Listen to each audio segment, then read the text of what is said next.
একটি গুরুত্বপূর্ণ কাজ আছে যে কাজটা করলে স্বামী স্ত্রী মেলামেশায় অবশ্যই সক্ষমতা এবং একে অন্যের থেকে পরিপূর্ণ পরিতৃপ্ত হবে এবং পরিপূর্ণতা খুঁজে পাবে। সে এমনটা হচ্ছে গুরুত্বপূর্ণ একটা বিষয় হচ্ছে অনেকে প্রশ্ন করেন এই বিষয়টা, আসলে অনেকে ফিজিক্যাল ইন্টারকোর্স বা সহবাসে অনেকে দুর্বল থাকেন।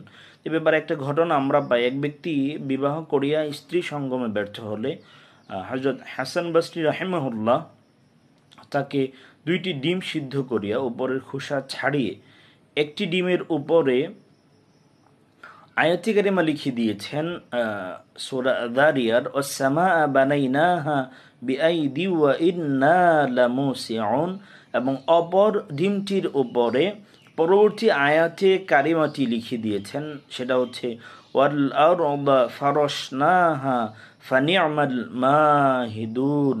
দুটো আয়াতে কারিমা লিখে দিয়েছে, অতঃপর প্রথম আয়াত লিখিত ডিমটি স্বামীকে এবং দ্বিতীয় আয়াত লিখিত ডিমটি স্ত্রীকে খাইতে দিলেন। এতে স্বামীর পরিপূর্ণ অক্ষমতা দূর হয়ে গিয়েছিল এবং সে স্বামী স্ত্রী ফিজিক্যালি ইন্টিমেট বা ইন্টারকোর্সে পরিপূর্ণ সক্ষম হয়ে গিয়েছিল। এজন্য কোনো পুরুষ যদি সঙ্গমে যদি ব্যর্থ হয় বা দুর্বল হয়, সেক্ষেত্রে তার জন্য এই গুরুত্বপূর্ণ এই আমলটি বা টিপসটি অবলম্বন করা যায়।